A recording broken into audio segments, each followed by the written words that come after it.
All right, so I am on a road trip. Will not be posting as much this weekend and next week, but I wanted to, since it's Friday, I wanted to check in and go over the latest in the Rammstein and Marilyn Manson situations.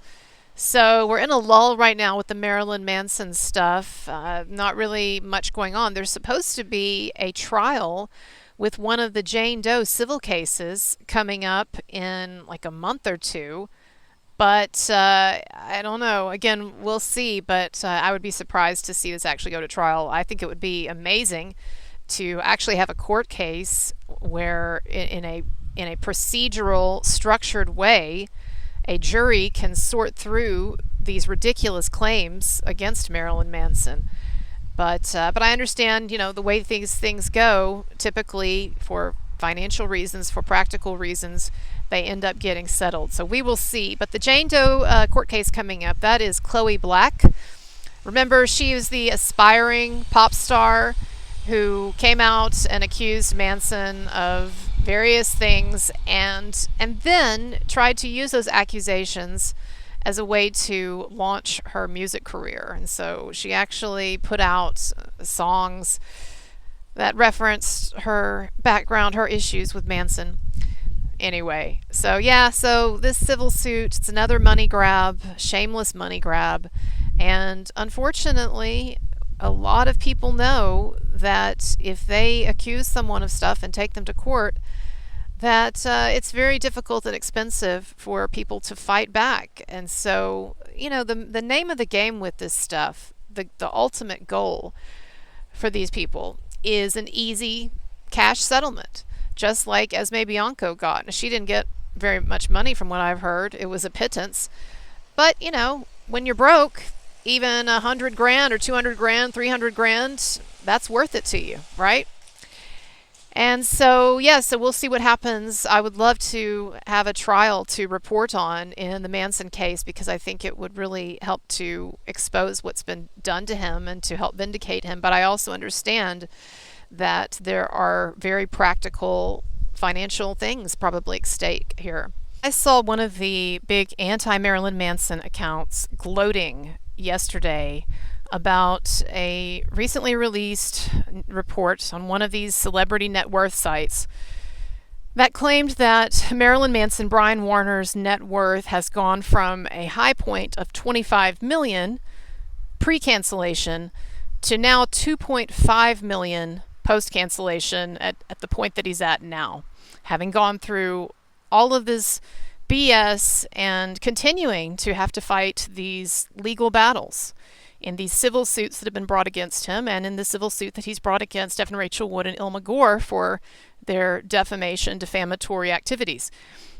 So I don't know. I have no idea if these net worth sites are correct or not. I don't think there's any way to actually know a celebrity's net worth if based on these sites. I just think that they're kind of wild guesstimates. But I have to say that, I know that this anti-Manson site was really enjoying gloating about his dramatic reduction in net worth.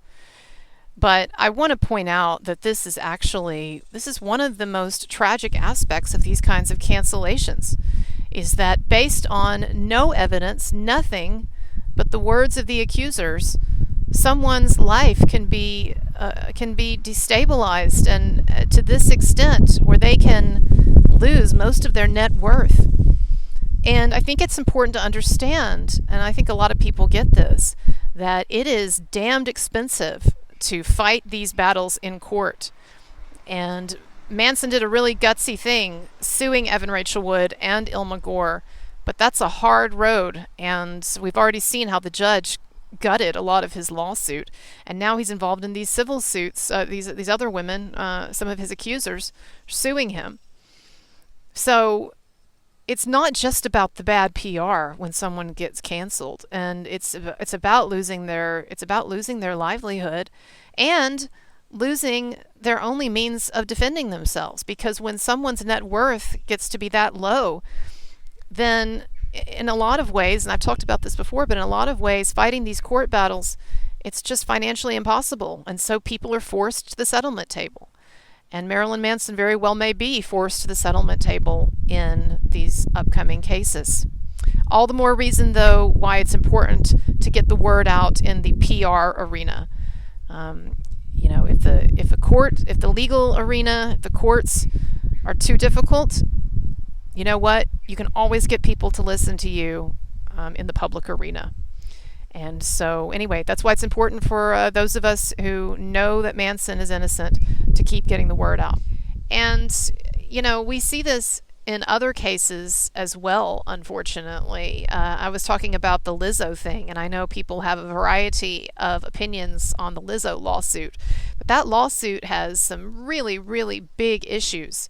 And the worst claims in that lawsuit are not substantiated. And, again, it doesn't really matter, I don't think, to the people who are suing Lizzo, because they're hoping that they can just force her to the settlement table, because that's what tends to happen in these cases. And, there is a reason why that old Eagles song had the lyric in there of, let's kill all the lawyers, let's kill them tonight. Obviously, it's a joke.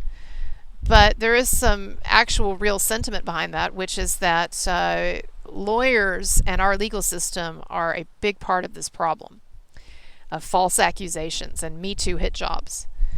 Which brings me to Rammstein, because Till Lindemann is very fortunate that he lives in Germany and that he can go after some of these media outlets and get court injunctions against these media outlets. It's not something, it can be done in the U.S., but it's, news magazines, journalistic outlets can be sued for defamation, libel, but it's much more difficult over here because we have more of an appreciation for the free press, and that has its upsides and has its downsides. But in Germany, Till Lindemann, his lawyers, Schertz Bergman, very, very aggressive. They are on top of this shit. And they just received several more favorable rulings. They are racking up the court injunctions and the court bans against these journalistic news outlets for their BS coverage of the Rammstein stuff. And one of the great things, the silver linings in this whole Rammstein situation is that it is exposing systematically, story after story, it is exposing in court, through these court cases and these court injunctions, it is exposing how shitty the mainstream media really are, because these are not, in general, the news outlets, the journalism outlets that are getting slapped with these court rulings. In general, they're not tabloid media. They are like Der Spiegel and others. They are prestigious news outlets that have excellent reputations. And, nowadays with the media, you can't trust anyone. So kudos to Rammstein for that. Kudos to Till Lindemann. And I just want to say, since I haven't said it earlier in my videos, congratulations to Rammstein for successfully finishing your 2023 tour. They shot their best shot. The media shot their best shot. And the crazy leftist feminist activists, they shot their best shot. And the attention-seeking biatches have shot their best shot, and they were not able to take out the tour. Not able to cancel them like they wanted to. So congrats on that.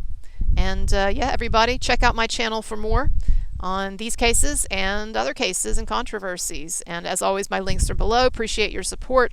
Thanks a lot.